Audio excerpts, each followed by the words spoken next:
救命！谁能想到，3年前被我假死甩掉的俊俏小书生，竟然摇身一变成了金陵最热门的状元郎谢燕，还在婚礼当天来抢亲了。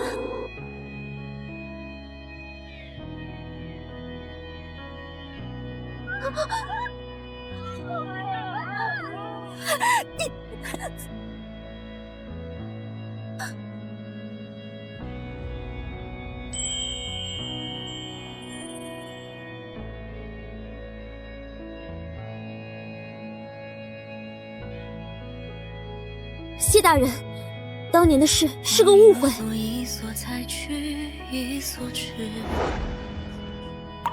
我其实是为了……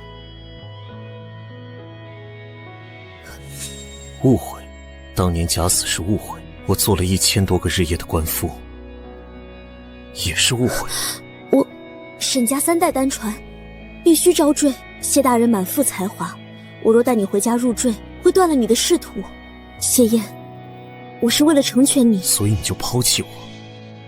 你有一个弯夫独守空坟，你成全的是你的家族，不是我。那你想怎样？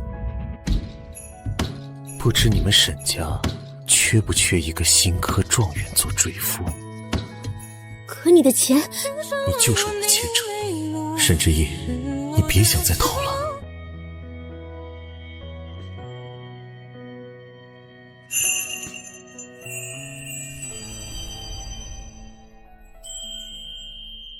我叫沈之意，是江南首富沈家唯一的血脉。在大庸朝，女子出嫁从夫是天经地义，但在沈家是反着来的。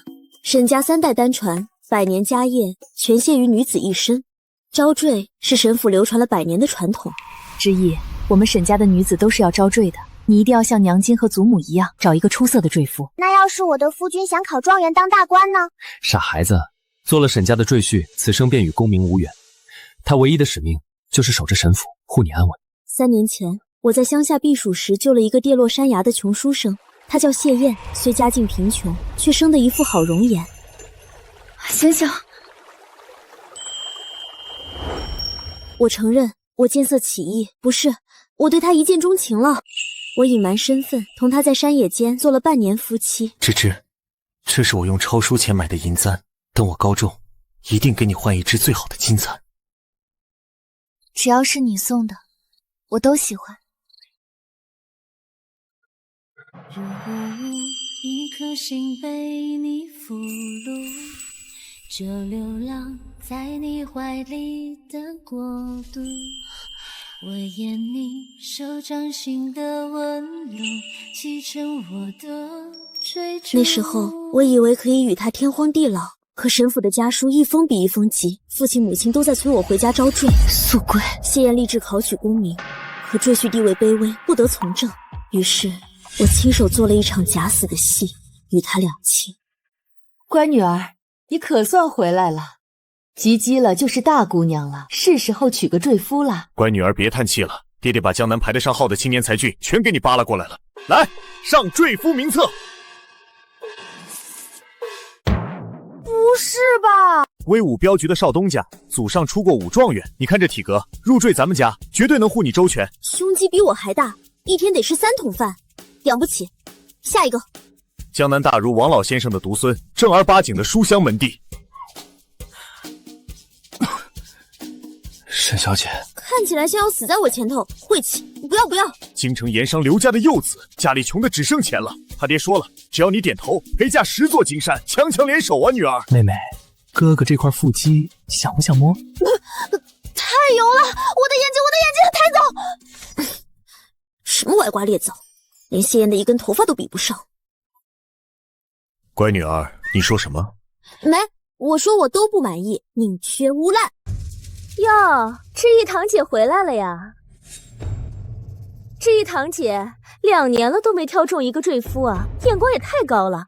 我大方的是，什么时候轮到你一个旁支指手画脚？旁支又如何？我爹虽然是祖父抱养的，但我肚子争气啊！我儿子可是沈府唯一的男丁，当年祖母的遗嘱可是写了，若长房及笄3年未招赘，沈家的当家主母之位就得交给我们2房了。姑母，不如您今日就把沈家库房的钥匙交出来吧。沈娇，你少做白日梦。就算我明日去大街上拉个乞丐入赘，也轮不到你来碰沈家。你最好说到做到，明日我看你上哪编个赘婿出来，走着瞧。之意是爹娘没用，没挑到能入你眼的赘夫。娘知道你心里苦，你不愿意将就。娘，我和你父亲已经商量过了，这当家权，他们想要就给他们吧。娘，这可是沈家100年的家业，家业再重要，也比不过我女儿。这是我和你父亲给你存下的银票、私宅、地契，就算不当沈家家主，也足够你一生荣华富贵、自由自在。娘当年招你爹，是因为娘心里有他。若让娘的心肝宝贝找个不爱的男人过一辈子，唉，娘宁可这沈家毁在我手里。我若拿钱一走了之，二舅岂会给爹娘留活路？当年我连最爱的人都能舍弃，如今还舍不下这自由身吗？娘，爹，这当家权我们绝不能让。可是之意，你明日不是个黄道吉日吗？爹，咱们搭高台，抛绣球招亲，只要愿意入赘，砸中谁，谁就是我沈之意的夫婿。好，爹这就去办。爹向你保证，明日来的绝对都是爹和娘亲自把关过，全城最好的青年才俊。最好的又如何？终究不是他。夫人，我就说这招以退为进管用吧。别贫了，还不快去安排！明天高台下的人必须是家世清白、模样俊俏，还得性子软和好拿捏的。尤其是李员外家的小儿子，长得白净，还懂医术。明天让他站前排。放心吧，夫人，明天绝对给咱们闺女挑个十全十美的赘婿回来。选新科状元谢燕进殿。此子绝非池中物，若是能招为老夫的乘龙快婿，拉倒吧，你没听说吗？这位新科状元可是个官夫，听说他对亡妻情深意重，赶考都带着亡妻牌位。臣谢燕参见陛下。好，好啊！我大雍朝终于出了一个连中3元的状元，朕喜得良才，该重重赏你。听闻你尚未有正室，朕的安平公主对你颇为倾慕，朕意欲将公主下嫁于你，你意下如何呀？微臣叩谢皇恩，但微臣不能娶公主。为何？微臣是个官夫，心中只有亡妻一人。况且律法规定，驸马不可入内阁。微臣苦读10载，是想做陛下手中的利刃，求陛下成全。好一把利刃，朕准了。怎么办？陛下英明，大好男儿，当为社稷效力。来人，赐状元郎金鞍白马，即刻跨马游街。微臣领旨。小姐，今天真是个良辰吉日。不仅沈家要抛绣球，新科状元跨马游街也在今天呢。听说那位状元郎长相十分俊朗，名字也好听，好像叫谢燕。什么？谢燕？谢燕家贫，虽有满腹经纶，但连饭都吃不饱。这一路的路费和打点他根本出不起，拿什么考状元？罢了，天下同名同姓的人那么多，3年了，我该放下他了。小姐，今日还是带您最宝贝的银簪吗？哎呦，好姐姐，今天这大喜的日子，怎么还留着从乡下买的这只破银簪？破铜烂铁，带出去真是丢了神府的脸！还给我！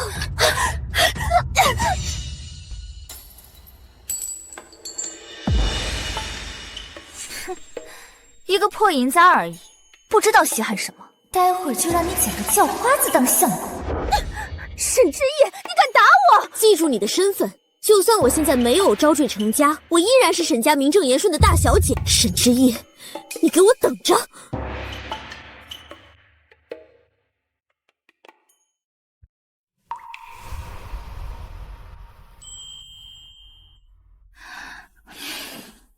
翠竹，叫工匠用最好的材料把簪子修好。小姐，那今日不带它了，换一只吧。簪子断了还能修补。可当年那场梦早就碎了。芝芝，这是我用抄书钱买的银簪，等我高中，一定给你换一只最好的金簪。只要是你送的，我都喜欢。今日是小女之意抛绣球招亲的日子，不论出身贵贱，不论家财几何，谁接到绣球，谁就是我沈家的女婿。各位公子可要看准了。沈小姐看我，我不要彩礼，我自带万两黄金入赘。沈小姐选我，我武功高强，保证打不还手，骂不还口。想招个如意夫君，保住家产，做梦！还好我安排了叫花子，等你身败名裂，沈家就是我的了。罢了，砸中谁都是命。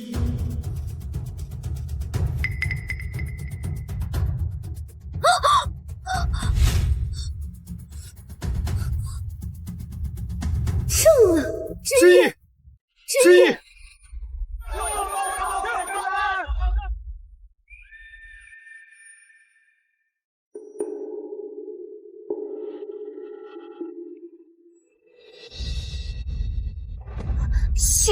谢燕，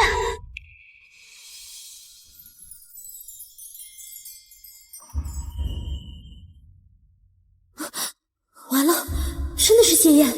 要命，我可是死顿了，不能出现在他面前啊！恭喜谢兄喜得良缘，那可是江南首富沈家的绣球啊！听说沈家大小姐不仅沉鱼落雁，还有10几个钱庄宅子傍身啊！恭喜谢兄财色双收啊！我已有发妻，此生只认他一人。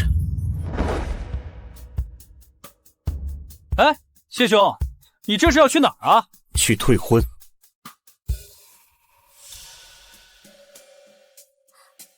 哎，之意呢？嘿，我的乖女儿，你趴在地上干嘛？快起来！你看你砸中谁了？爹，刚才沈娇绊了我一跤，我腿折了，哎呀，好疼！办得好啊！沈娇这丫头总算干了件人事。乖女儿，你这瞎猫碰上死耗子，竟然砸中了新科状元，咱们沈家祖坟冒青烟了！不行，爹，别人都可以，就他绝对不行。为什么？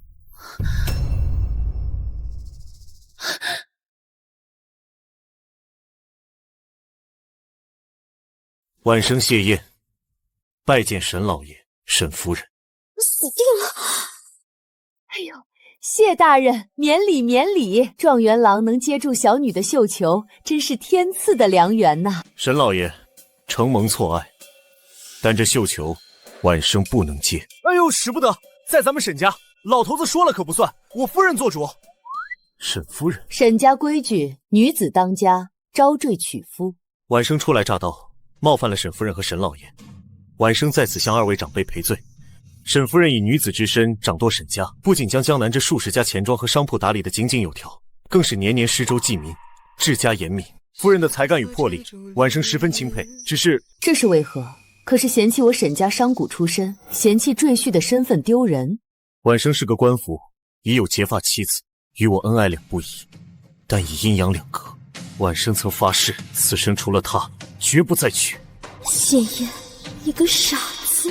温良恭俭，重情重义，这简直是打着灯笼都找不到的绝世好男人啊！夫人这话说的，我当年追妻的时候，也是痴心一片。要我说，这小子也就勉强和我打个平手。闭嘴，回去再教训你。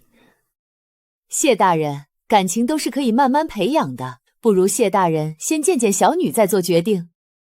我女儿可是江南第一美人。你别过来啊！沈小姐，有礼了。沈小姐，之意，谢大人跟你说话呢。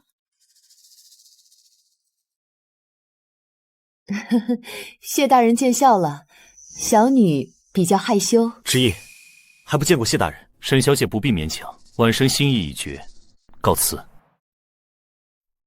快说话呀！小女子恭喜谢大人高中状元，大人慢走，不送了哈。这声音，你再说一遍。沈小姐为何不敢见人？不是吧，这都能听出来？不管了，人生如戏，全靠演技。只要我死不认账，他还能当街咬我不成？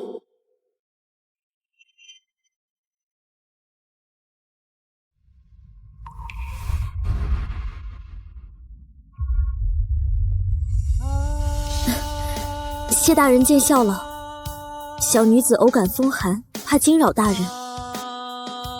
芷芷，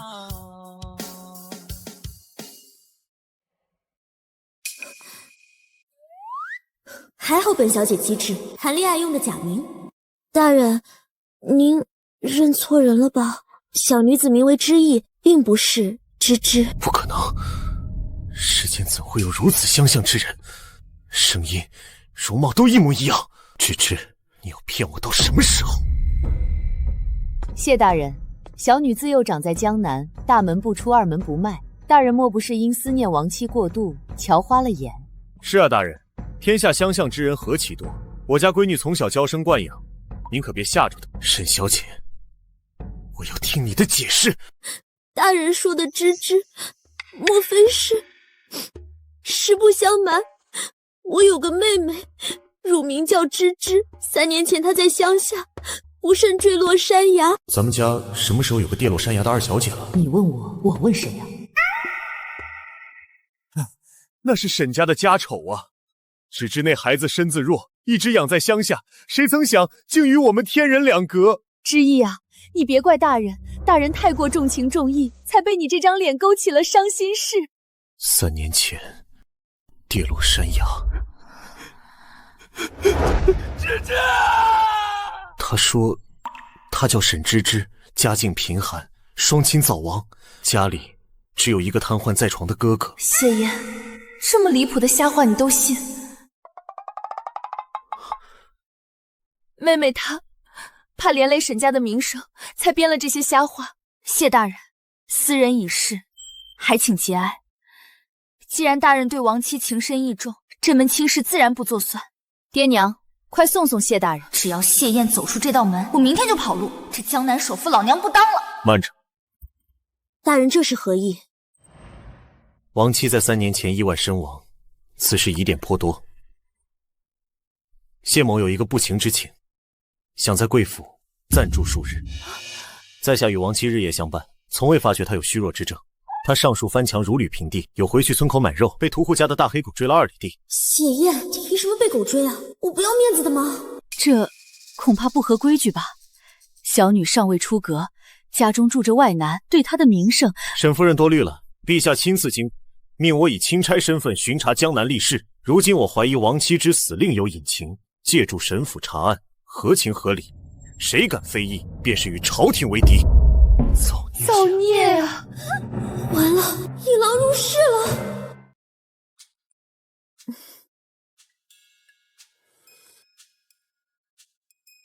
谢大人一路舟车劳顿，观澜阁已经收拾干净了，那儿清静，无人打扰，最适合大人查案。对，把他安排得越远越好。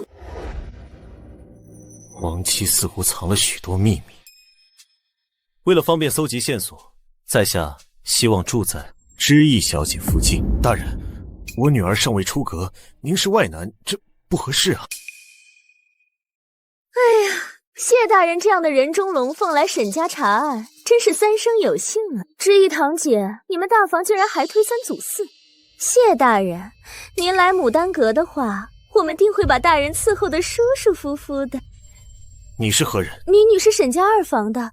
大人，您千万别被大房骗了。我在沈家这么多年，从来没听过大房有叫沈芝芝的二小姐。沈娇，你算什么东西？我大房的家事，难道还要向你一个旁支汇报不成？我呸！我看那个沈芝芝就是个骗子，满嘴谎言，就是为了诓骗谢大人的真心。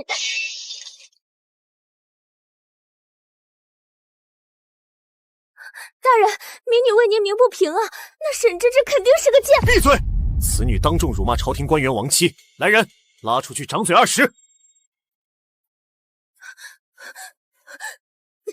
开我！你们敢动我！知意小姐，我的住处就安排在听竹轩吧，那里离你最近。乖女儿，你给娘老实交代，沈芝芝到底是谁？爹娘，我承认3年前我去乡下避暑，化名沈芝芝，和他有过一段……哎呦喂，我的祖宗哎，这可是新科状元郎啊，皇上面前的红人。女儿啊，她要是嫁进沈家，这江南谁还敢给咱们甩脸子？乖女儿，你们俩是天作之合。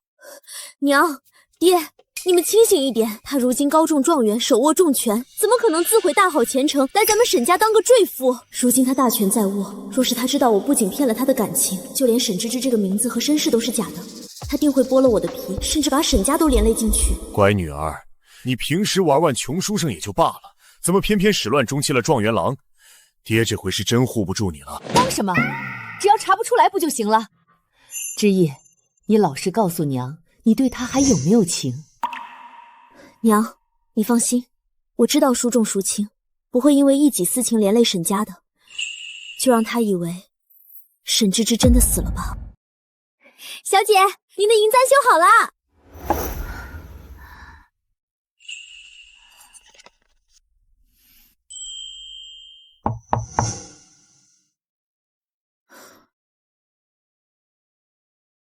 爹，我都说了我不饿。沈小姐，听闻你身体不适，谢某特来探望。谢燕，她怎么会来？不好，簪子。沈小姐，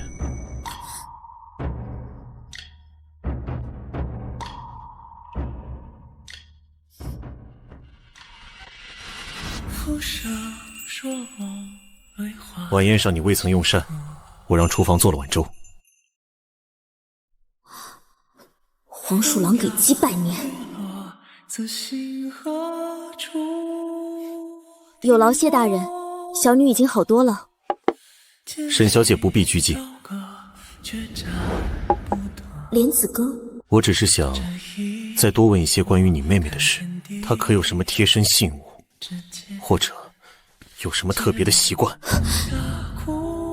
我不知道，我与她多年未见。是吗？可我总觉得沈小姐身上有我熟悉的气息。你干什么？别动，你头发上有片落叶。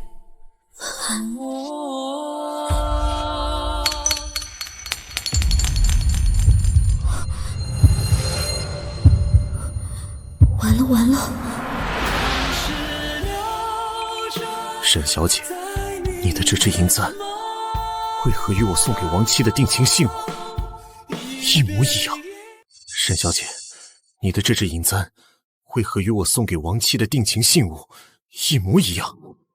这是我妹妹留下的遗物，做姐姐的留作念想，有何不可？难道大人连我妹妹的遗物都是要抢吗？是吗？看来是我误会了。亡妻生前最爱吃甜食，可她却从来不碰莲子羹，因为吃一口便会浑身起红疹。不知小姐爱不爱吃莲子羹？她在试探我。我与妹妹不同，我对莲子不过敏，而且特别爱吃。万一她真的是，我怎能拿她的命去赌？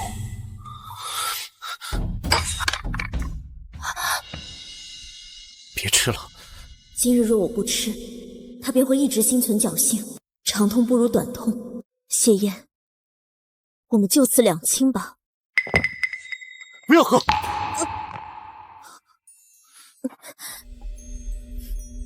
好吃，多谢大人款待。这莲子羹炖得极好。你有没有哪里不舒服？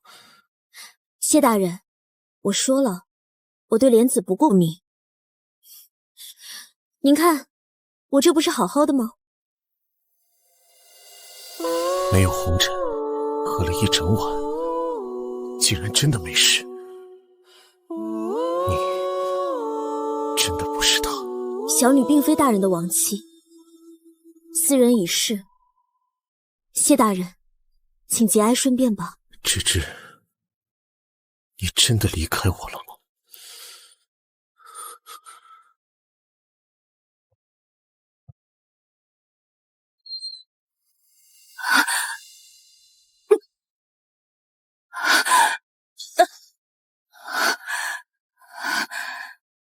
谢燕，对不起。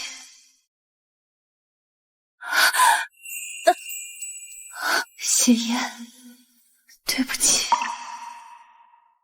罪主，小姐，您的脸怎么回事？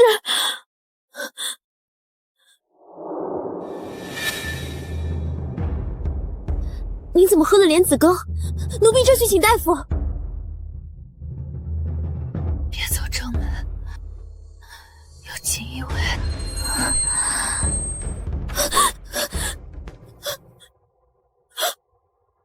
小姐。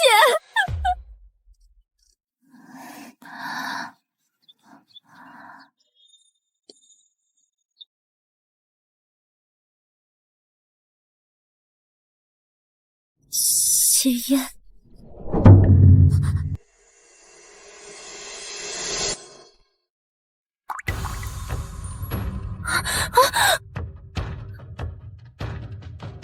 你是谁？你怎么会在我的房间？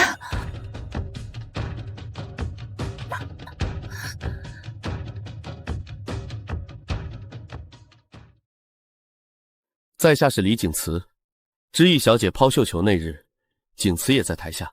小姐，您可算醒了。崔主，李公子怎么会在这儿？夫人跟奴婢提过李公子精通医术，奴婢不敢去医馆，大门又有锦衣卫看守，奴婢只好钻狗洞去请李公子。那李公子也是钻？事发突然，景慈只好做了一回小贼，还望知意小姐莫怪。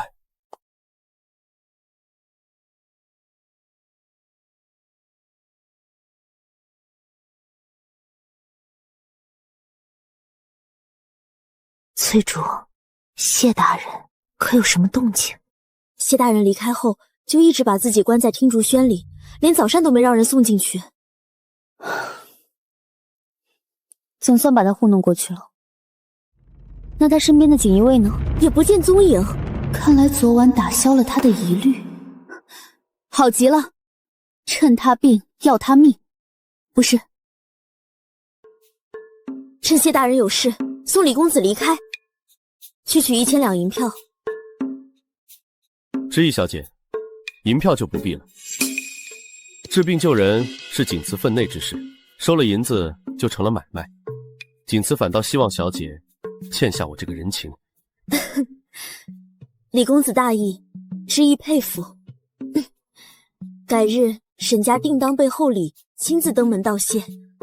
今日我先送公子出府。有劳小姐。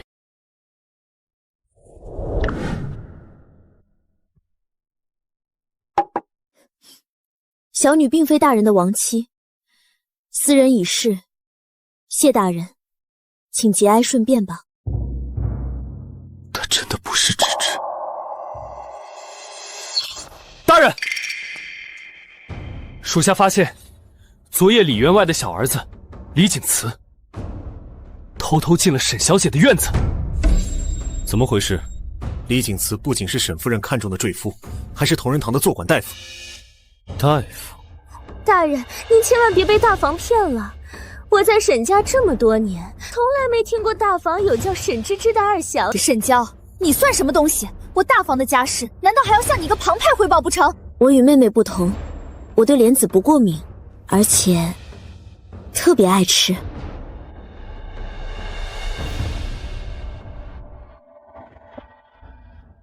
大夫深夜潜入沈家，难道昨晚他吃了莲子羹后？沈之意，你到底藏着什么秘密？走！大人，你要干什么？去会会这位不走正门的好大夫。小姐，你的身体还未……无妨。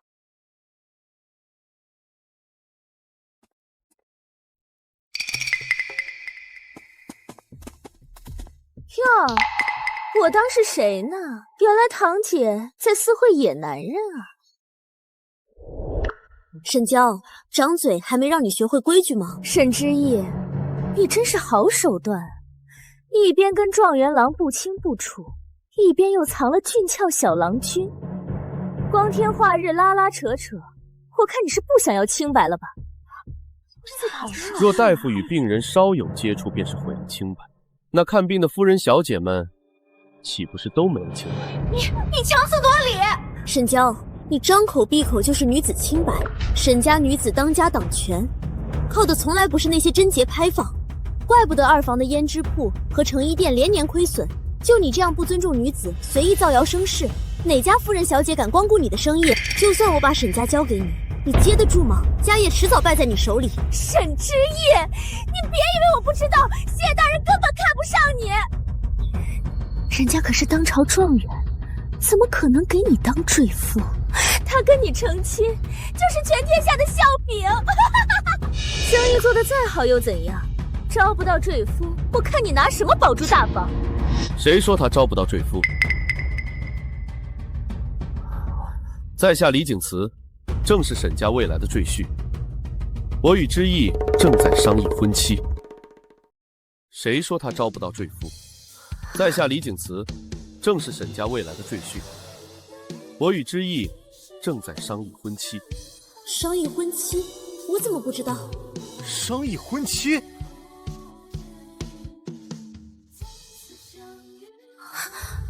他怎么来了？这火阎王怎么来了？得撤！不过一夜未见，沈大小姐就又看上别人了。谢大人，您怎么来了？陌生人出现在沈府，本官有权来查探一番。李公子不是同仁堂的坐馆大夫吗？怎么会在沈府？自然是因为知意小姐的。要是让谢燕知道我对莲子缸过敏，就全完了。小女找李公子来是为了……知意小姐找景慈来，是为了知意小姐的婚事。沈小姐，她说的可是真的？不错，我与李公子情投意合，不日便要成亲。知意小姐可还记得，那日你的绣球砸到了本官，全金陵城的百姓都看见了。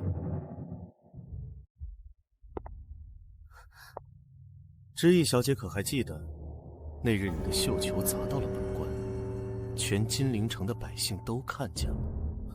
谢大人，您对亡妻的情深意厚，无人不知。想必您无意入赘沈家，也无意自毁前程，何不成全知意和我呢？为何我会心烦意乱？我心中只有芷芷一人，她只是芷芷的姐姐。对，看在芷芷的面子上，我不能眼睁睁看着她跳进李家的火坑。情投意合，同仁堂负债累累，连你父亲的宅子都抵了出去。你此时跑来当首富沈家的赘婿，难道不是为了沈家的钱吗？我没有，知意，我家的账目确实出了问题，但我对你绝非利用。有所图谋，那正好，各取所需，互不相欠。我不在乎，我沈家最不缺的就是钱，我愿意替他填这个窟窿。谢大人，我妹妹已经死了，沈家的家事就不劳您这个外人费心了。你放开我！沈之意，你最好别骗我，我这一生最恨别人欺骗我。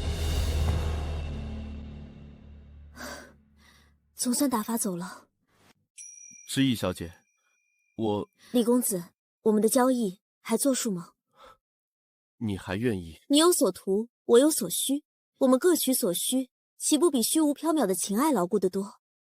就让这场闹剧尽快结束吧。芷芷，张大哥，借你的钱，我会尽快还的。谢老弟，手冻成这样还去抄书啊？你和芷芷都是苦命的孩子啊。等我考取了功名，定要送他更好的。芷芷看到这个，肯定很开心。为什么看到他护着李景慈，我会如此烦躁？不，我此生只认芷芷一人。来人！大人有何吩咐？传话给沈夫人和沈老，让他们准备好沈府近3年的账务开支，以及府中上下家仆的口供，亲自去取。乖女儿，放心吧，爹把下人都敲打了一遍，二小姐爱哭还是爱笑，喜欢吃什么糕点，都背得滚瓜烂熟。咱们沈家这点能力还是有的，光有人证怎么够？娘连夜让账房做了假账，看诊、抓药、请奶娘，全部记录在册。再说了，二房每年要亏10几万两银子，从烂账里挪一笔，神仙都看不出破绽。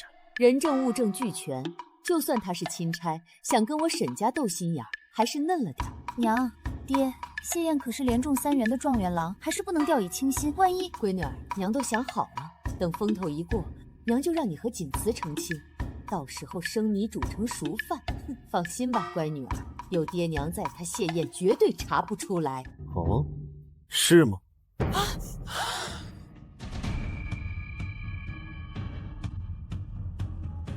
不想让本官查出什么？不想让本官查出什么？谢大人，我们是怕您看到小女花钱大手大脚，有损沈家的节俭门风吗？是啊，沈家的女儿都是金尊玉贵的宠着的，就是要天上的月亮，也得想法子给摘下来。我们这么装傻真的有用吗？是吗？本官觉得沈家的账，很有趣。哟，大清早的就这么热闹啊！二弟，爹，你们怎么来了？堂姐姨母，按照祖母遗嘱，最后期限已过，堂姐仍未招赘，当家主母的位置，大房该让出来了。放肆！沈娇，这里有你说话的份儿吗？大姐，别怪二弟不讲情面，沈家立足江南100年，靠的就是信誉。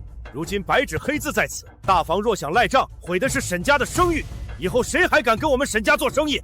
执意啊，这是你祖母临终前的遗嘱，你是个懂事的孩子，就让你母亲交出来吧，切莫让你祖母在天之灵难安呐！你们欺人太甚！沈之一，你干什么？当着祖父的面，你还想撕了不成？这份遗嘱是假的。什么？这份遗嘱是假的。沈之一，你血口喷人！大姐，你看看你教出来的好女儿，为了当家权，竟然敢编造瞎话，品行低劣，大逆不道，不配掌管沈家家业。够了，之意，不要胡搅蛮缠，丢了沈家体面，让你祖母在九泉之下不得安息。当年北境战事频发，祖母心怀慈悲，见不得前线将士和百姓受苦，拖着病身亲赴前线筹集军饷。祖母那样顶天立地的女子，真的会留下这样的遗嘱吗？祖父，我只问您一句，当年祖母在北方病逝时，您就在她身边，对吗？不错。那就奇怪了，祖母在北方病逝，按理遗嘱用的是当地的印泥，可这张纸上的印泥色泽鲜艳透亮，分明是江南特产龙泉印泥。死丫头胡说什么？印泥不都长一个样？之意是祖父没说清楚，那盒印泥是我当年随身带去的，我一把老骨头了，还会骗你不成？沈之一，你少拖延时间，遗嘱在此，你今天不交也得交。沈家这戏真是精彩啊！不仅遗嘱造假，账册也有问题。不会真让他发现了吧？让你跟闺女吹牛。近几年二房名下的钱庄共有60多万两白银，不翼而飞。是一场盈亏乃常事，沈家家大业大，还亏不起这点银子了。就是钦差也管不到别人家务事上吧？60万两白银也只是经营不善，我有理由怀疑沈家二房与吏治腐败脱不了干系。你们沈家着实有趣，一个商户的遗嘱，用的竟然不是普通的宣纸，这是皇家才能用御用诚心纸。沈老太爷，不如您解释一下。沈老太爷，不如您解释一下。我就知道，娘，当年母亲不顾病体赶往前线，我与她大吵一架，我以为她怪我不懂民族大义，对我存了怨气。哪怕遗嘱再荒谬，这么多年我都咬牙认了。我以为是母亲对我的惩罚，结果居然是你们在捣鬼！谢大人，这遗嘱分明是伪造的，求大人为我做主。谢大人，是老夫一时糊涂啊。亡妻临终前的确将家业传给了大房，但那份遗嘱在战乱中遗失了。亡妻眼里只有大房，老二是我抱养的，从小便不重视老二，老二心里一直有怨气。唉，我怕二房为了家产与大房反目，所以才伪造这份遗嘱，是为了逼大房尽快招赘，诞下子嗣，断了二房的念想。至于这诚心纸，是一位故友所赠，我并不知此纸如此贵重，是老朽险些酿成大祸，求钦差大人看在我一片苦心的份上，从轻发落。家务事，本官无意插手，但伪造文书、动用御用之物，乃是欺君，本官会如实上报。多谢大人，都是我这逆子惹的祸。从今日起，收回二房的铺子，全部交还大房。你们父女俩给我滚回祠堂，没我命令不准出来。是，父亲息怒，我们这就走。爹，祖父，沈之意那个贱人当众羞辱我们，我咽不下这口气，不能就这么算了。爹，那个谢燕摆明了护着沈之意，他还发现了账册上的亏空，不如一不做二不休，找个由头做了他。混账东西！他是皇帝钦派的钦差，他查案出了意外，皇帝会把这里查个底朝天，到时候只会坏了宁王殿下的大事。那我们就这么忍着。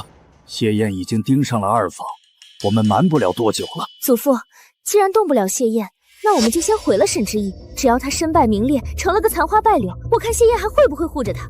到时候沈家还是我们的。胡闹！再怎么说，她也是你的堂姐，是沈家的血脉。我爹还是您亲儿子呢。住口！在外不许再说这种话。祖父，您顶着赘婿的名头忍气吞声了一辈子，难道就不想扬眉吐气吗？二房这些年都是为了帮您夺回沈家呀。等我们拿到当家权，这沈家就改姓，你也做回名正言顺的老太爷。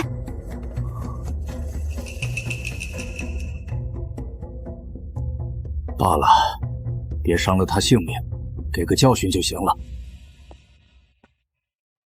谢大人，你跟着我做什么？府中赵国二小姐的家谱口供我已全部看完，他们对于府中的事务说法各异，唯独对一件事口径出奇一致。不好！按理说每个人的印象总会有些许主观的出入，为何沈府上下对二小姐的印象像是一个模子里刻出来的呢？这有什么奇怪的？妹妹生性内向，下人们对她印象不熟，自然也说不出什么花样来。是吗？怪事可不止这一件。二房亏空的60万两，账目毫无破绽，若无内应，绝无可能。沈小姐身为沈家的继承人，对账目可是了如指掌。谢大人，我监守自盗，搬空自己家。或许是沈大小姐想借本官的手铲除异己呢。在真相查明之前，你去哪儿，本官就去哪儿。我信你个鬼！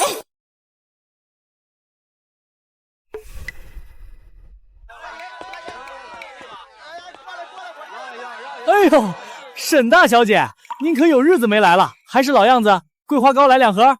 来2个。不了，今天想换换口味，来2个咸口的萝卜糕。好嘞。这位公子瞧着气度不凡，想必就是沈小姐选中的乘龙快婿吧？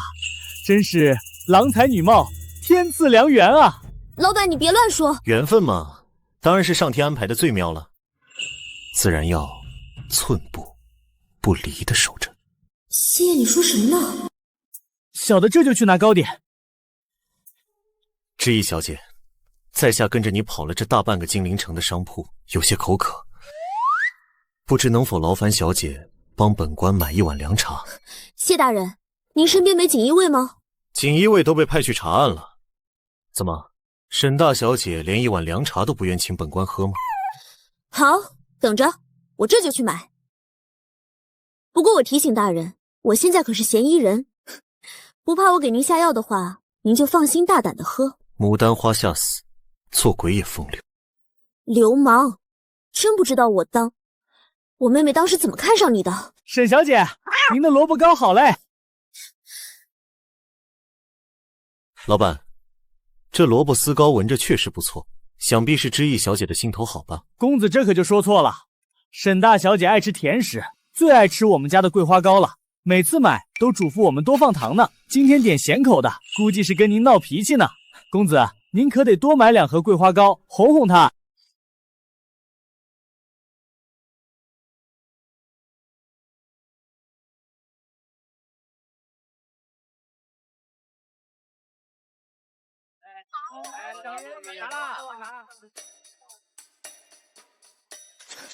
谢大人，我只是去巡查自家钱庄的生意，您也要跟着吗？沈家账目亏空巨大，你作为大房主事人，有重大嫌疑，监视嫌犯是我职责所在。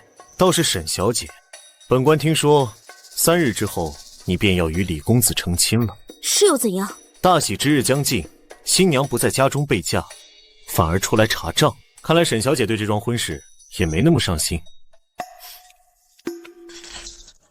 这绸缎庄、布庄、首饰铺、胭脂铺，加起来也有好几万两了。沈小姐的算账方式倒是别致，只是为何不用算盘？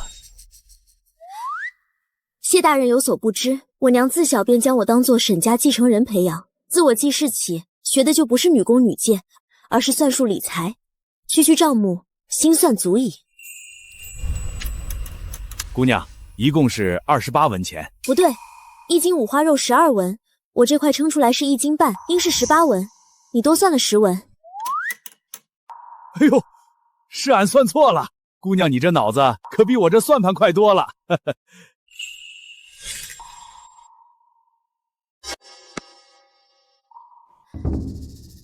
你究竟是谁？完了，是哪里露馅了？他认出我了，我……小心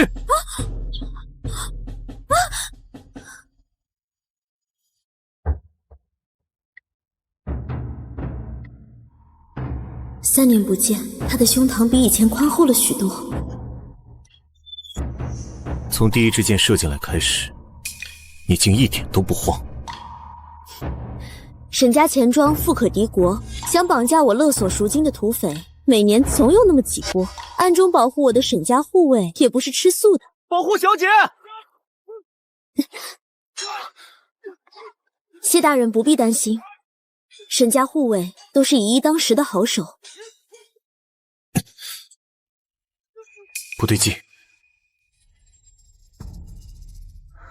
小姐，有埋伏，他们不是土匪。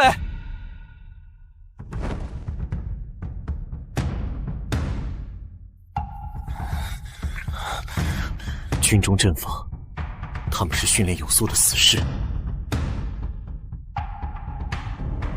不是冲着钱来的。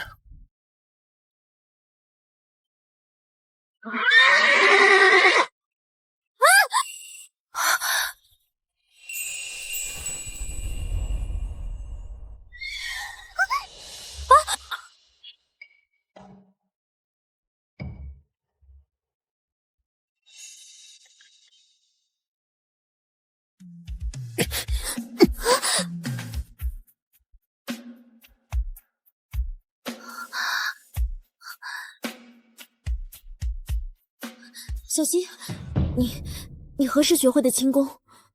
哦，知意小姐何出此言？莫非你以前认识我，知道我以前不会轻功？非也非也，我以为读书人大多手无缚鸡之力，未曾想大人竟是文武双全，一时惊讶罢了。好险，差点露馅儿。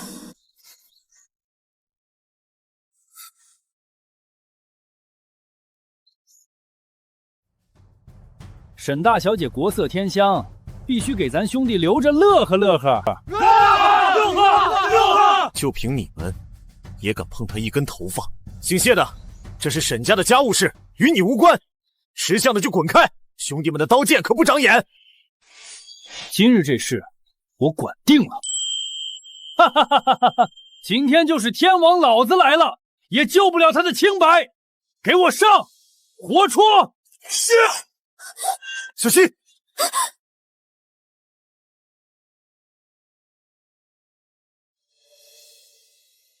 给我上！我错。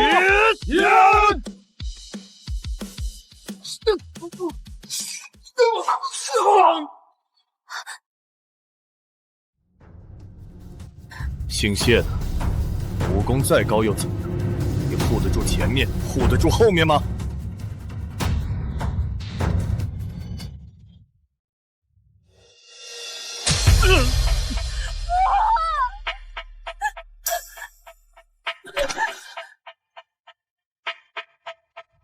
住手！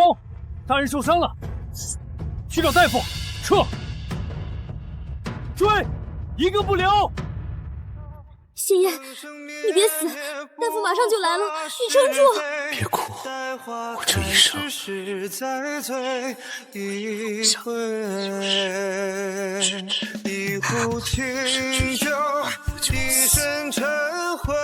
告诉我，你到底是不是直直？谢燕，你醒醒，你看看我，是我是芝芝啊！谢燕，对不起，我骗了你，我没有死，我以为不耽误你的前程是为你好，我错了，谢燕，你睁开眼睛看看我好不好？求求你，只要你活着，我什么都依你。这可是你亲口承认的，芝芝，果然是你，我终于找到你了。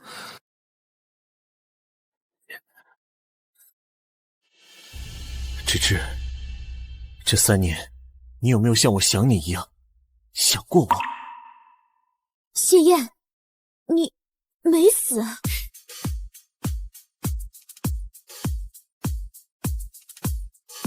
金丝软甲，刀枪不入，虽不能完全抵消力道，但保住性命足矣。你算计我，你故意装死，就是为了逼我说出真话。谢燕，你真是个混蛋！别走！放开我！啊！谢燕，你发什么疯？快起来！你的体温怎么这么高？那刀上有毒，是情毒。如此下作的手段，我不会放过你的。谢燕，你中药了，你清醒一点。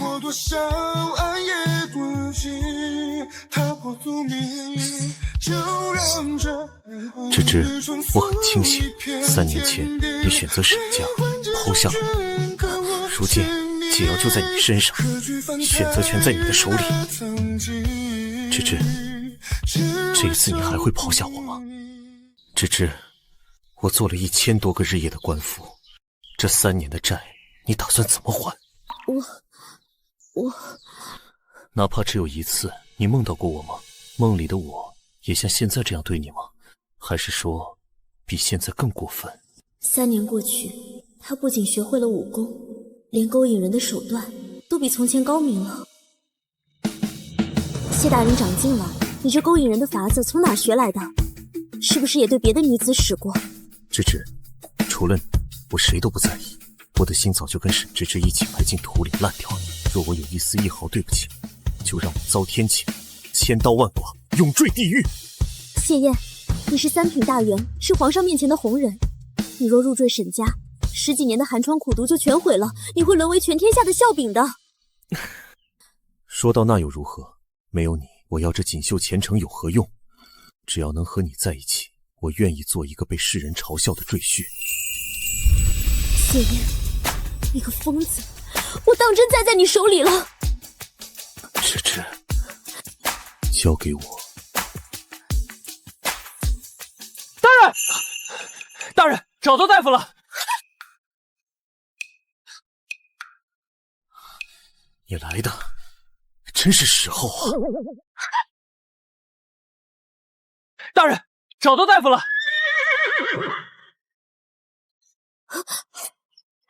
既然大夫来了，我还有要事，就先告辞了。芝芝，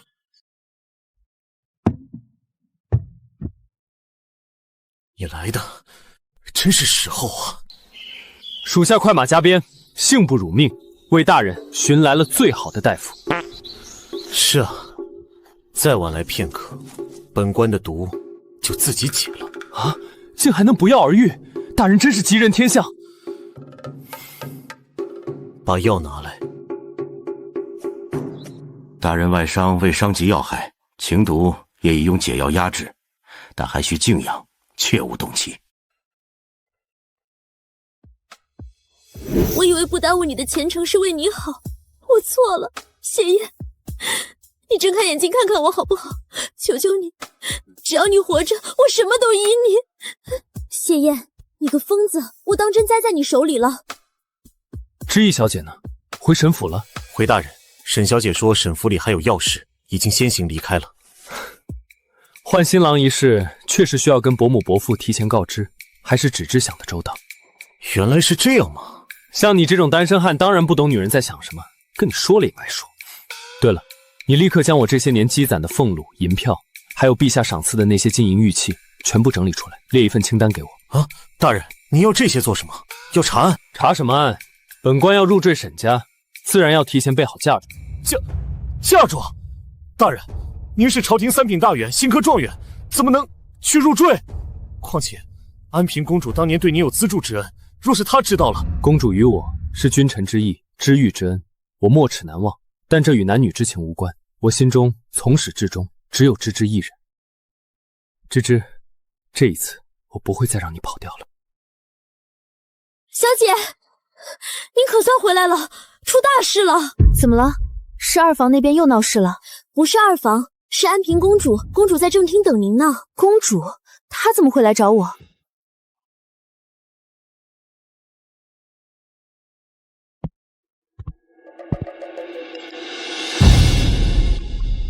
你就是沈之意，民女沈之意，参见公主殿下。沈小姐，本宫今日来是为了什么？你应该心知肚明吧？民女愚钝，还请公主明示。明人不说暗话，谢燕是本宫看中的人，她拒绝了赐婚，最后居然选了你一个满身铜锈的商贾之女。民女与谢大人是两情相悦，谢燕年轻气盛，被你迷了心窍。她若成了沈家赘婿，你只会成为她仕途上最大的污点。你口口声声说爱她，就是想亲手毁了她吗？我从未想过毁她前程。那就证明给我看，只要你断绝与她的往来，本宫可以保她平步青云。你是想让她做风光无限的状元郎，还是想让她因你一辈子抬不起头？沈之意，你自己选。跟我在一起，真的会害了她吗？沈之意，你自己选。跟我在一起，真的会害了他吗？谢燕，你是3品大员，是皇上面前的红人。你若入赘沈家，10几年的寒窗苦读就全毁了，你会沦为全天下的笑柄的。说到那又如何？没有你，我要这锦绣前程有何用？只要能和你在一起，我愿意做一个被世人嘲笑的赘婿。您说的这些，民女都懂。因为3年前，民女就是因为这些理由亲手推开了他，没有给他选择的机会，就替他做了决定。我以为舍弃感情就能成全他的大好前程，可我错了。如果高官厚禄的身份要靠牺牲爱人来换，那这官位不做也罢。你就这么喜欢他？就算谢燕不再是钦差，不再是状元，只是个清贫小书生，我也愿意陪他吃糠咽菜，重回乡野草棚。3年前我当了逃兵，这一回哪怕是刀山火海，我也陪他一起跳。天真，你以为你们2个人的决心就能对抗这世俗的眼光和人心的叵测？你太小看一个男人的自尊心了。方嬷嬷，您是祖母的贴身丫鬟，祖母去世后，您不是回乡养老了吗？怎么会？方嬷嬷，祖母去世后，您不是回乡养老了吗？养老？我险些进了鬼门关。若非公主救命，老身早已西去。大小姐，你真以为你祖父跟你祖母真的恩爱了一辈子？祖父祖母相敬如宾几10年，这是全金陵都知道的事。那是因为你祖母有权有钱，强到她只能夹着尾巴做人。可她又恨呢，恨自己因为入赘不能参加科考，恨自己操劳家务，外人却笑她是沈家养的一条狗。你祖母忙于生意，经年累月不着家，她听着那些闲言碎语，心早就变黑了。沈氏，你不过是有几个臭钱，凭什么让我给你沈家当牛做马？就是那时，他勾引了我，还跟我咒骂沈家断了他的前程。后来我怀了孕，也就是现在的二爷沈父，他原本想借我的手毒死你祖母，可他胆子小，最后只能骗你祖母说是抱养的孤儿。他说你祖母死后会给我个名分，可我等到的却是他派来的杀手。他只是想利用我生下他自己的血脉，好夺了沈家的根基。篡改遗嘱，就是为了要把大房逼上死路，把沈家交给他的亲儿子。什么？二叔居然是祖父的亲生儿子？他篡改遗嘱是为了夺走沈家？二叔居然是祖父的亲生儿子？他篡改遗嘱是为了夺走沈家？娘要是知道了。沈之意，本宫向来惜财，本宫调查过你，这几年沈家二房钱庄亏空，你顺势推出存银送名贵丝绢的彩头，不仅稳住人心，反而让百姓疯狂存钱。你洞察人心，敢想敢做，天生就是做大生意的料。你是个聪明人，那对父子既然已经做到了这一步，绝不会善罢甘休。只要你离开谢燕，本宫便让方嬷嬷做人证，帮你将他们钉死在耻辱柱上，兵不血刃地夺回沈家。不仅如此，本宫还可以给你皇商的特权，让你们的生意再上一层楼。你是商人，最懂权衡利弊，一个是前途未卜，还会带来无尽麻烦的赘夫，一个是唾手可得的荣华，大仇得报的痛快。这笔买卖，本宫相信你一定知道怎么选。公主殿下，您说的对，我是个商人，但我的算盘不是这么打的。怎么，嫌不够？不是，民女拒绝这笔交易。二房的烂摊子，我有手段清理。我自信凭我的本事，一样能让沈家生意蒸蒸日上。我沈之意不会拿感情和男人换取商业上的筹码，还请公主恕罪。她可是高高在上的公主，被我这般当面拒绝，定要大发雷霆了。好一个沈之意！谢燕那个死脑筋的闷葫芦有什么意思？本宫今日来不过是想试探你。试探什么？试探你配不配得上本宫的另眼相看。说实话，本宫现在对你更感兴趣。我用那种眼神看着本宫做什么？这世道做女子难，做当家女子更难。沈府三代皆是女子当家，本宫又是大雍唯一的公主，除了你，谁还能懂本宫身居高位步步为营的难处？所以公主今天来是为了试探我。那谢燕，本宫身为公主，要权有权，要钱有钱。若为了个臭男人去得罪真正的盟友，那我这些年的后宫斗争岂不是白斗了？可公主若不爱谢燕，为何要让皇帝赐婚？本宫每年资助的书生没有几千也有几百，好不容易才出一个连中3元的状元，那是本宫的投资。既然有才华，自然要为我所用，让他做驸马，只是确保这把利刃握在我手里。至于男女之情，那是给寻常女子洗脑用的。本宫有的是力气、手段和银子，找些漂亮、干净、听话的男子解闷儿，难道不比这些硬邦邦的木头强？这样的好日子，我也想过啊。沈之意，我知你也想在这世道里活出个人样，那就别把自己困在儿女情长里。走，本宫带你去个好地方，让你开开眼界。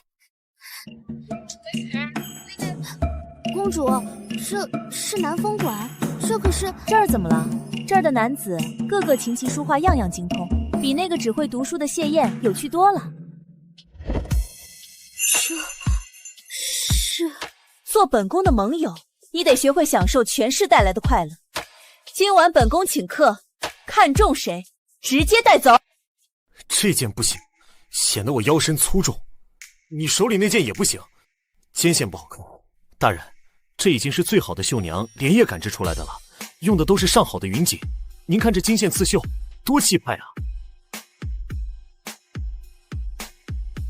这件颜色不对，显得我皮肤暗沉。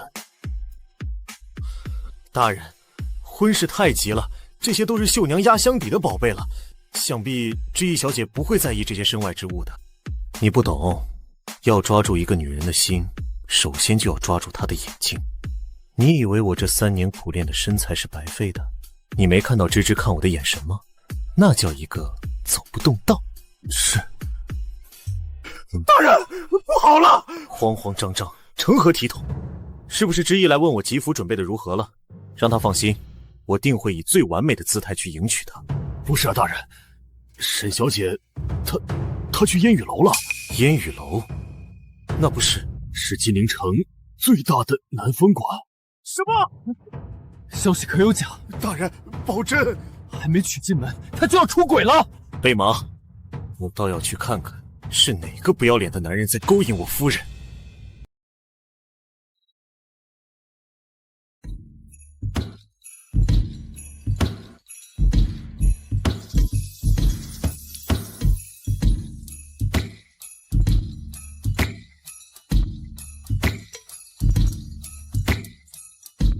殿下，你拿这个考验盟友？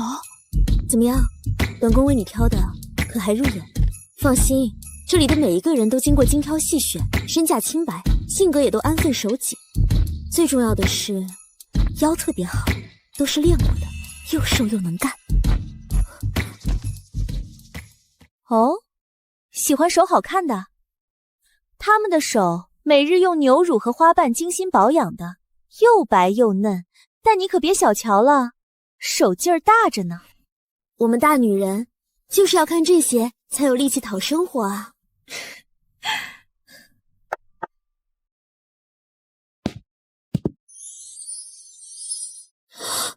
公主，您确定不是从书院里绑来一个不情愿的书生吧？小生苏沫见过沈小姐。小生幼时因灾荒流落金陵，是沈家当年的施粥救了小生一命。那时小姐赠了我一个馒头，小生至今铭记于心。抛绣球那日，小生其实也在台下，只是人微言轻，不敢上前。小生一直洁身自好，若小姐不嫌弃小生的出身，苏沫愿为小姐的入幕之宾。救命！我有点扛不住了。苏公子的情谊我心领了，只是我心中已有所属，此生不换。今日有幸得见，便只当是欣赏公子的才情，听一曲高山流水，足矣。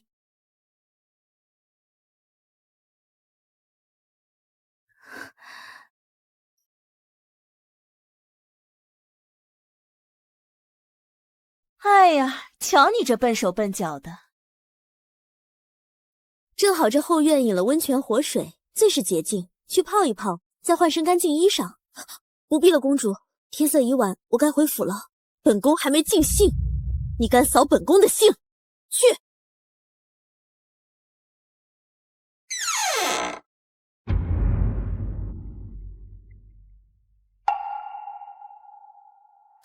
这泉水着实舒服。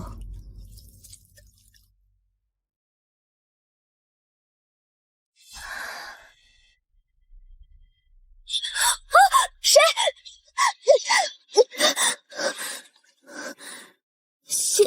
谢燕，你还知道我是谁？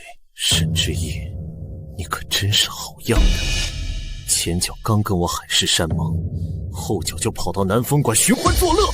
你胡说什么？是公主拉我来的。你身上都是别的男人的味道，沈之意，你既已招惹了我，便要对我负责。我可是你的坠夫。天真，你以为你们两个人的决心就能对抗这世俗的眼光和人心的叵测？你太小看一个男人的自尊心了。谢燕，我有一事想问你。夫人尽管问。你当真不介意入赘沈家，不介意日后被人指指点点？若是将来遇见更情投意合的官家小姐，不会后悔今日的选择吗？不会，此生绝不后悔。我谢燕心中除了你，再也容不下旁人。祖母祖父当年的山盟海誓，何尝不是如此动听？人心易变，承诺终究抵不过岁月。谢燕，我们就到这里吧。说什么？沈之意，你是不是有别的情人了？是谁？是那个弹琴的，还是那个长得像我的书生？到底是谁？你冷静点，听我说。我的祖父当年也是自愿入赘沈家，与我祖母有过恩爱不移的时光。可后来权势、地位、闲言碎语将他彻底改变。他背着祖母与侍女生下私生子，更是在祖母临终前篡改遗嘱，妄图夺走沈家。他的爱在岁月里变得面目全非。谢燕，你有你的青云路，有你的大好前程，我不想有朝一日看着我们变成互相算计、彼此怨恨的怨侣。沈之意，在你心里，我就是这种人吗？正因为如此，我才害怕。你我若止步于此，我们的爱就永远是最纯洁无瑕的模样。不如，就让这段记忆留在今天。止步于此，沈之意，那你是不是要和那个李景慈成婚？是。可是你根本不爱他。正因为我不爱他，他不爱我，这桩婚事才能长久。不过是利益交换，没有期待，就没有失望。你放我走！求你，别走，至少我身上还有你喜欢的地方，不是吗？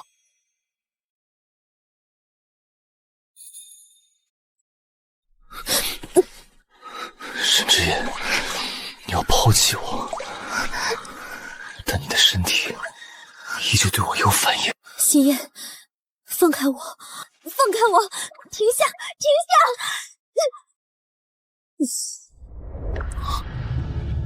谢燕，我不是故意的，你已经决定了？是。3年前，你抛下我的时候，没有问过我，如今还是要一意孤行。沈之意，我谢燕对你来说，究竟算什么？对不起。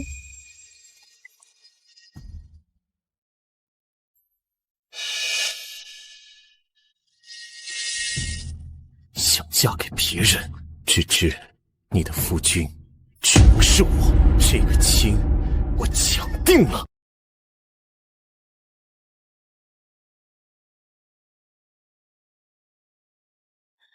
之意，你可算回来了。那安平公主，她有没有为难你？有没有把你怎么样？爹娘，你们放心，公主殿下她人挺好的。哎呦，那就好。这几天家里忙着给你筹备婚事，偏偏节骨眼上不在家，让那个什么公主跑上门来欺负你。公主殿下待我宽厚，并没有欺负我。爹娘对祖父之事毫不知情，如今为我筹备婚事，万分操劳。祖父的那些事，还是等大婚之后再从长计议吧。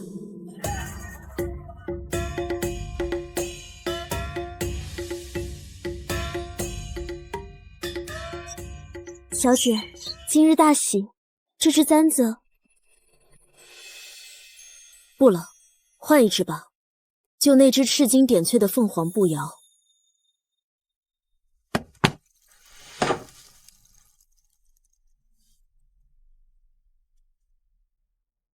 谢燕，从今往后，你是你的状元郎，我是我的沈家主。那只簪子所代表的一切，都该放下了。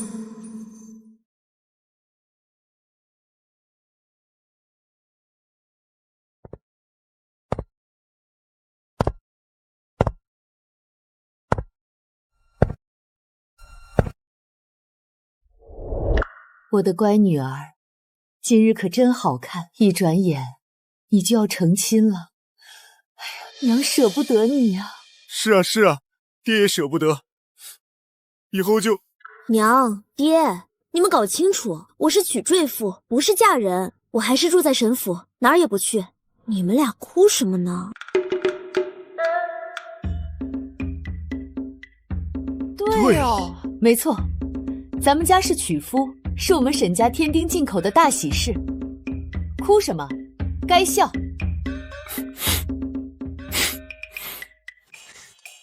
乖女儿，来，这只手链是当年你娘给我戴上的，现在爹把它交给你，一会儿你亲手给你夫君戴上。爹，这么多年，您守在后宅，背地里那些外人笑话您吃软饭，您从来没觉得委屈过吗？傻丫头，你爹我又不是聋子。当年我一无所有入赘沈家，外头骂我没骨气，卖身求荣，我听得耳朵都起茧子了。要说心里一点不在意，那是假的。之意啊，日子是关起门来过给自己的，别人笑我没出息。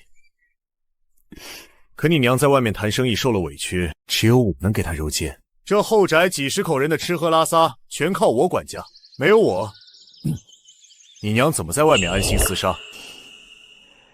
老头子，更何况真正觉得委屈的，从来都不是我们这些入赘的男人。你看看出嫁的女子，既要伺候公婆，又要操持家务，事事以夫为天。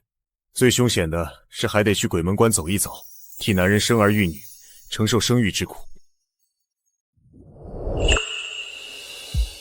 你爹我啊，没经商的脑子，不用在外头跟人勾心斗角，都是你娘在替我挡风挡雨。年你娘生你时，痛了一天一夜，爹在门外听着，恨不得替她去死。好端端的大喜日子，提这些做什么？之意啊，爹如今不用为了生计发愁，还能跟最爱的女人白头偕老，外面的闲言碎语算什么？爹这辈子比那些伪君子痛快100倍。爹，娘，女儿懂了。娘和爹也是女子当家，男子入赘，却恩爱了大半辈子。我的选择真的是对的吗？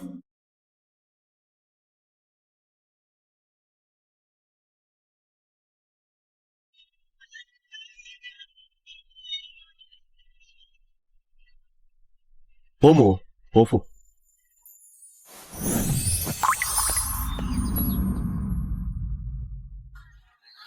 之意，吉时已到。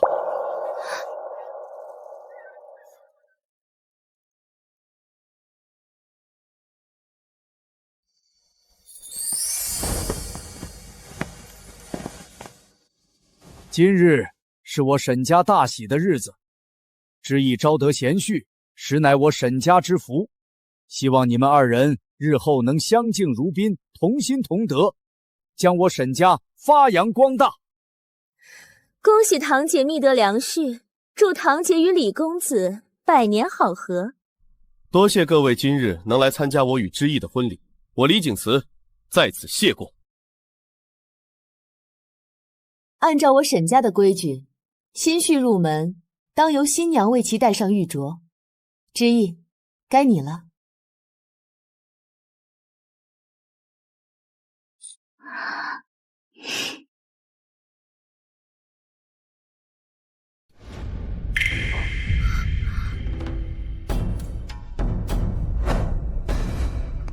我不允许你嫁给别人，芝芝，我才是你新郎。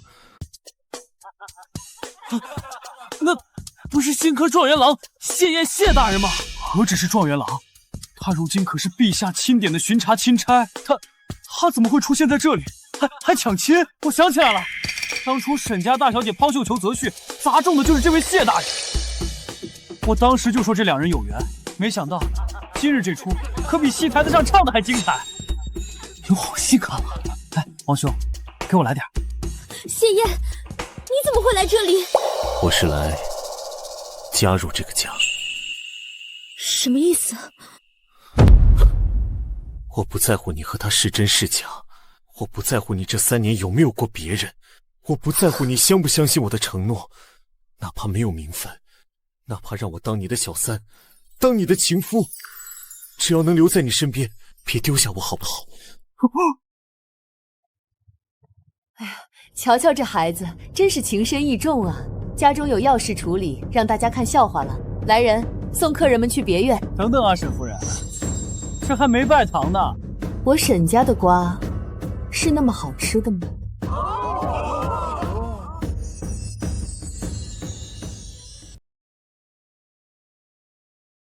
芝芝，我知道你怕我像祖父那样变成反咬你一口的毒蛇。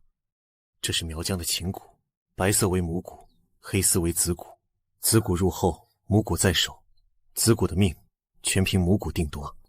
如果我对你生出二心，如果我怨你、恨你、背叛你，这只蛊虫就会咬穿我的心脏，让我七窍流血，不得好死。快吐出来！我不需要你为我做如此牺牲。吐不出来了。芝芝，现在我的命在你手里，你还要推开我吗？我都吃了，李公子不吃吗？谢烨，你疯了不成？你到底想做什么？非要毁了这场婚事吗？我才是沈家的赘婿。按理说，那日绣球砸中的是我，今日入赘沈家的也该是我。如今，我不过是想求李公子给我一个留下的机会。李公子竟然连这点容忍之量都没有吗？还是说你不敢吃这枚子果？你怕什么？难道说你日后会背叛之意？你，哼，好一个痴情种！这桩婚事我不结了，告辞。李公子，等等！既然李公子走了，那这赘夫就由我顶上吧。救命！谁能想到，3年前被我假死甩掉的俊俏小书生，竟然摇身一变成了金陵最热门的状元郎谢燕，在婚礼当天来抢亲了。我已向爹娘解释清楚，嫁妆也已入了神府府库。沈之意，这一次你再也别想甩开我。当年的事是个误会，我其实是为了……误会？当年假死是误会，我做了1000多个日夜的官夫，也是误会。不知你们沈家缺不缺一个新科状元做赘夫？可你的前程……你就是我的前程，沈之意，你别想再逃了。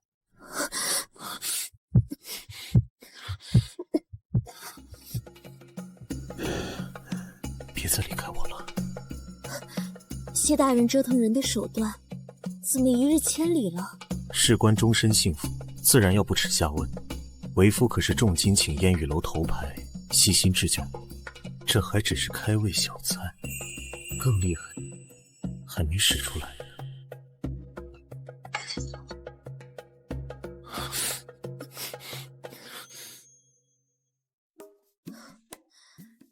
没人，谢燕呢？糟了，起迟了。醒了，快来梳洗，我们该去给岳父岳母敬茶了。这就是赘夫的职业素养吗？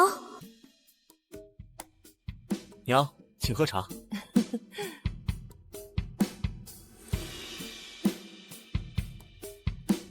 好孩子，你对之意的心意，娘看在眼里。之意要是对你不好，娘给你撑腰。多谢娘，我相信之意。爹，请喝茶。以后你就是沈家的人了，爹今日就把沈家祖传家规传授给你。不管在外多威风，回了家，夫人的话就是圣旨，这才是咱们男人的大智慧啊！爹，您教他什么呢？爹放心，小婿铭记于心。二舅，请喝茶。哎呦，这茶可真是烫手啊！谢大人，哦不，现在该叫你贤婿了。前几日查我们二房账目的时候，那叫一个威风。怎么，这才过了1天，就跪在我面前了？哎呦，这茶可真是烫手啊！谢大人，哦不，现在该叫你贤婿了。前几日查我们二房账目的时候，那叫一个威风。怎么，这才过了1天，就跪在我面前了？二舅，谢燕当时身为钦差，是奉皇命查案，公事公办。如今他是我沈之意的夫君，尽您是晚辈的本分。二舅莫非是想公私混为一谈，还是说二房的账目真的有鬼？您在意的很。哼，好一个伶牙俐齿的当家主母，我倒要看看你护不护得住他。他一个新科状元，坠进我们商贾之家，这事儿要是传到宫里，这钦差的帽子还戴不戴得稳都是个问题，简直是天大的笑话。老爷，夫人，不好了，宫里来人了！圣上有旨，宣谢燕即刻进宫面圣。宁王殿下果然神机妙算，堂堂状元郎自甘下贱入赘商户，这可是触了天子的逆鳞，犯了朝堂的大忌。谢燕，我看你怎么全身而退。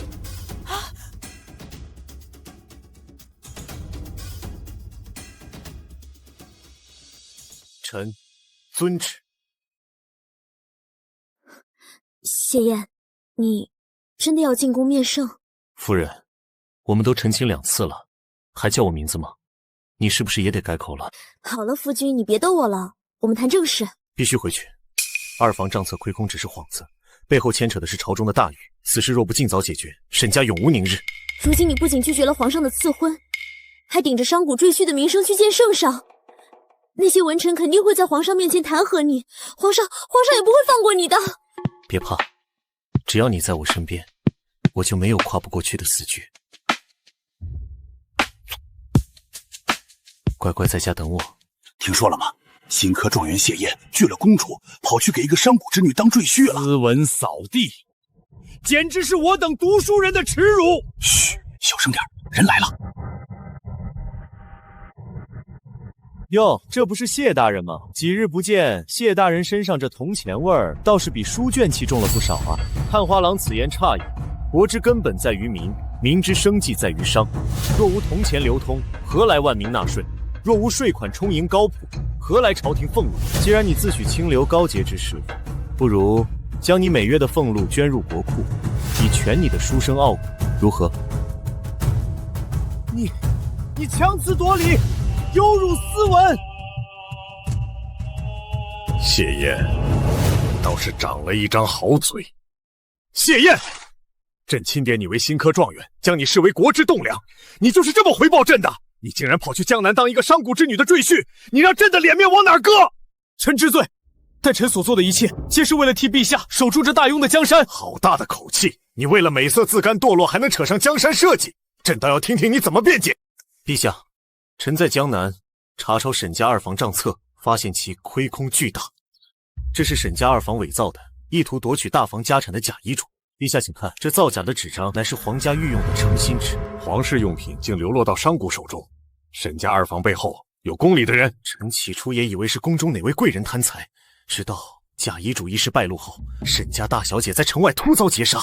财帛动人心，商贾之间雇凶杀人算什么稀奇事？陛下，臣与那些杀手交过手，他们进退有度，用的刀法留下的兵器痕迹，皆是受过严格训练的军中死士。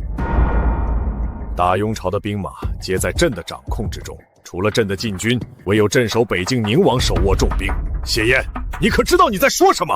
污蔑当朝亲王是诛九族的死罪。臣不敢污蔑宁王殿下，只是沈家背后之人结交商贾，连走巨款，江南沈家富可敌国。若沈家落入二房之手，那沈家将会沦为背后之人的钱袋子，后果不堪设想。既然查到了军中，何不直接审问沈家二房？朕可是给了你钦差的身份。二房行事谨慎，60万两去向被抹得干干净净。若以钦差身份抓人，他们大可一死了之，但线索就彻底断了。唯有入赘沈家大房，臣才能深入沈家内部，拿到二房与背后之人勾结的私账。臣以身为饵，自毁清誉，实则是为了麻痹敌人，恳请陛下明察。好一个以身为饵！你如此自污名声，就不怕朕从此将你弃之不用吗？陛下，臣出身寒门，身后并无世家大族撑腰，如今臣连中3元，极有可能被各方势力拉拢，结党营私，他日必成陛下心腹大患。如今臣成了商贾赘婿，名声扫地，满朝清流文臣皆以臣为耻，臣在朝再无半个朋党。臣不要清流的美名，只做陛下手里最锋利的刀。好，哈哈，好一个孤臣，好一把利刃。谢燕，你替朕揪出了逆臣，立下如此不世之功，满朝文武谁敢笑你？朕今日就特批你入赘沈家，只要你替朕除了这块心病，朕不仅保你一世荣华，还要赐你的夫人一品诰命夫人。臣谢主隆恩，但你若是拿不到二房私账，这欺君与污蔑亲王的2项死罪，你就一并领了吧。臣遵旨。小姐，您要不要先歇息？姑爷他……没事，我不累。夫君，你回来了。皇上他没有为难你吧？有没有罚你？没事了，我已将所有事一五一十地禀明了圣上。不仅如此，皇上让我暗中调查宁王与二房勾结的铁证。你的意思是，我们还需要更直接的证据，比如二房与宁王暗中往来的私账？对。你们又找我这个快入土的老婆婆做什么？该说的你不都知道了吗？嬷嬷，我知道您恨祖父，但如今他们要毁掉的不仅是大房，更是祖母倾注了一生心血的沈家。你也是祖母的陪嫁丫鬟，难道真想眼睁睁看着他们得逞，让祖母在九泉之下都不得安宁吗？嬷嬷，此事已非沈家私事，二房的背后是宁王。您若能助我们找到那本私账，便是为国除害，更何况这也是为您自己讨回一个公道。老爷他一辈子都活在老夫人的光环之下，心里自卑又怨恨，最讨厌别人说他吃软饭。表面上看账本管内宅，其实最恨的还是因为入赘没能参加科举。他根本没有读书的天赋，连个秀才都没考上，可偏要装出一副怀才不遇的模样，一个人在二房的藏书阁就是一整夜，还不许下人打扰。他曾喝醉酒跟我炫耀，说总有一天能用藏书阁里的东西把看不起他的人全都踩在脚下。我当时只当他喝醉了发酒疯，现在想来分明有所依仗。事不宜迟，我们这就去二房的藏书阁。半个时辰，整个藏书阁都被我们翻了个底朝天了，怎么还没找到？怎么会？难道方嬷嬷记错了，还是东西被转移了？知意，谢燕，你们大半夜的怎么跑到这儿来了？哟，大姐大姐夫，你们快瞧瞧，这新婚燕尔的不在房间里待着，跑到这废阁楼里，不会是觉得刺激吧？堂姐，你可真是不知廉耻！放你爹的屁！沈父沈娇，你们嘴里放干净点，大半夜带人围着主家，谁给你们的胆子？看看你教的好女儿，带着一个外人偷偷潜入二房，翻找我这个糟老头子的旧物。他这是想干什么？是要栽赃陷害我这个糟老头子吗？本官乃朝廷钦差，奉皇命查办江南要案，你们围堵朝廷命官，是想造反吗？钦差大人好大的官威，只是不知谢大人大半夜的查到什么了。谢燕，你以为你是什么东西？这辈子你们都别想抓到老子的把柄！什么都没查到，还擅闯长辈私宅，图谋不轨！我沈家容不下这种目无尊理的赘婿！来人，把他们俩给我拿下，家法伺候！我看谁敢动他们！方嬷嬷，你怎么在这里？你没死，你怎么会在这里？方嬷嬷，你没死，你怎么会在这里？嬷嬷，您终于来了！这老狐狸一直跟我们装傻，我都快接不下去了。辛苦嬷嬷了。你们是一伙的，你们早就知道了。没错。事不宜迟，我们这就去二房的藏书阁。等等，不对，虽然他在意读书，但最在意的还是人前的面子。老夫人过世后，他几乎日日去灵堂，对外说是思念亡妻，可他那样唯利是图的人，怎么可能把时间浪费在一个死人身上？除非灵堂里有比他性命还重要的东西。嬷嬷的意思是，真正的私账藏在祖母的灵堂里。看来我们需要演一场调虎离山之计了。今晚我和夫君故意来查找藏书阁，就是为了给方嬷嬷留出足够的时间，拿到真正的私账。不，还给我！那是我的命根子！你这个贱婢，把东西还给我！李万全，你没想到吧？当年你派杀手将我逼下悬崖，我在那崖底吃了3天的死老鼠，才被公主救下来。老天爷不收我，就是为了让我亲眼看着你这畜生是怎么作茧自缚的。大小姐，你娘这辈子在外面叱咤风云，却瞎了眼养了这条毒蛇。她不仅偷偷调换了遗嘱，二爷沈父更是她在外头跟我生的野种。她做的一切就是要让她的私生子霸占沈家的100年基业。你说什么？沈父是你的亲生儿子？你这个老畜生！我娘为了沈家操劳一生，你居然在他眼皮子底下养万史生野种，还改了他的遗嘱！你要逼死我们大房，你还是个人吗？不关我的事。爹，那些私盐和兵器的账都是你让我记的，跟我没有关系。是与不是，这本账册上写的清清楚楚。沈老太爷，这诛九族的死罪，你们二房就留着去诏狱里跟锦衣卫慢慢交代吧。娘爹，其实祖父和二叔的真实关系，还有遗嘱的事，女儿前几日就知道了。你早就知道了？是谁告诉你的？是安平公主，她带着方伯母来找过我。公主找你？她是不是拿这件事威胁你了？我的乖女儿，你为了让公主把方嬷嬷交出来，是不是受委屈了？你答应她什么条件了？没有，娘您别紧张，公主没提什么过分的条件，她人其实挺好的，不仅没为难我，还说我投了她的眼缘，特意带我去开眼界了呢。哦，公主带着见什么大世面去了？去了金陵最大的。哦，为夫也想听听公主带你去见了什么世面。公主是带我考察了一下最近金陵城里那些贵妇千金们最喜欢去的地方，纯粹是为了咱们沈家的商业发展。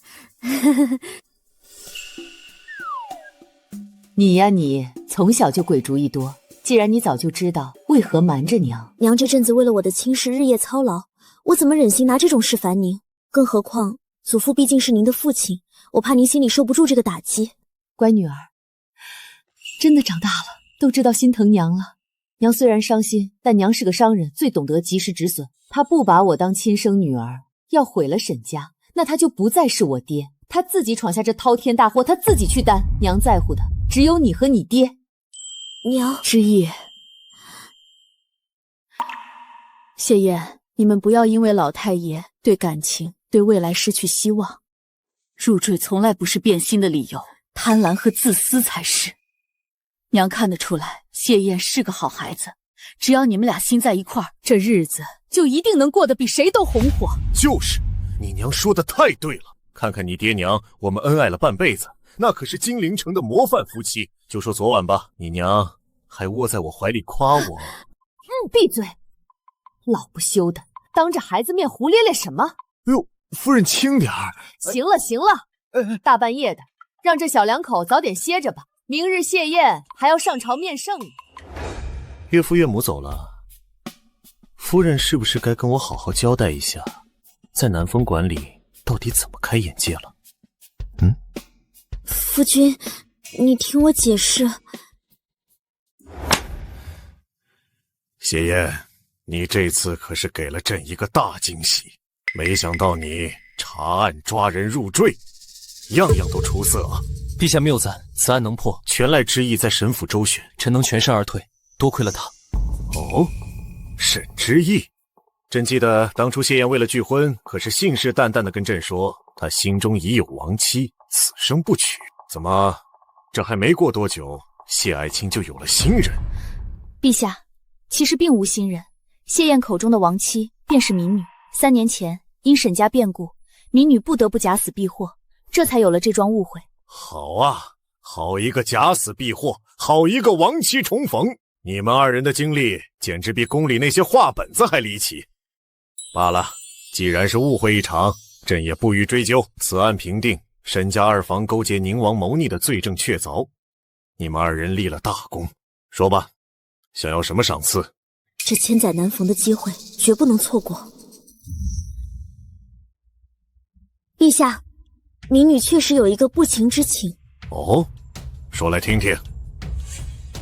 沈家在江南的铺子虽盈利尚可，但缺一个响亮的名头。民女斗胆，想请陛下为沈家商行赐字。不仅如此，民女还想请陛下入股。陛下息怒，是以他不懂朝堂规矩，臣愿代他受。闭嘴！让朕听听，这位沈家大小姐到底有多大的胆子，敢跟朕谈生意？沈之意，你沈家因二房谋逆，差点被满门抄斩，如今你又要将朕拉入局，你图什么？陛下，民女图的是大雍的百年安稳，也是沈家的长治久安。沈家在江南的铺子涵盖衣食住行，天下人可以一日不读书，却不能不穿衣吃饭。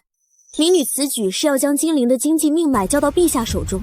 哦，这商行赚来的钱，民女愿意每年按时分给皇家司库30%，还愿拿出其中的5成作为赈灾款。这5成，你打算怎么用？每逢水患旱灾，这笔钱将直接以皇室的名义发放到灾民手中，替陛下分忧。沈之意， 5成的纯利，你可知是多少白花花的银子？你若全留在沈家，足以让你富可敌国，你舍得？钱财乃身外之物，若天下不太平，沈家再有钱，也不过是别人案板上的鱼肉。匹夫无罪，怀璧其罪。民女此举，一是为替陛下分忧充盈国库，二是为沈家彻底洗清嫌疑。好一个匹夫无罪，怀璧其罪！谢燕，你这坠人的眼光比朕挑状元还要毒辣呀！陛下圣明，臣的眼光向来不错。准了，这3成的利，朕收了。你这沈家商行的牌匾，朕亲自题字。草民微臣谢主隆恩，吾皇万岁万岁万万岁！芝芝，你今日为何要主动提出捐出5成利润？沈家二房虽然犯事，但你不必如此自损利益。你以为我只是想做善事吗？沈家二房勾结宁王，这是谋逆的大罪。即便陛下现在放过我们，以后也会心存芥蒂。我今日这一出是向陛下投诚，拿钱赈灾，不仅能收买人心，更能让陛下看到沈家的忠心，将沈家的利益与陛下的私库捆绑。只要沈家倒了，陛下的钱袋子就瘪了，他自然会保我们。这一步棋才是真正的一步登天。夫人受苦了，为了护住这个家，你算尽了心机。不苦不苦，有陛下撑腰，这金陵城里谁还敢为难我沈之意？谢状元，你以后在朝堂上若想仕途平稳，可得多巴结巴结你这位夫人了。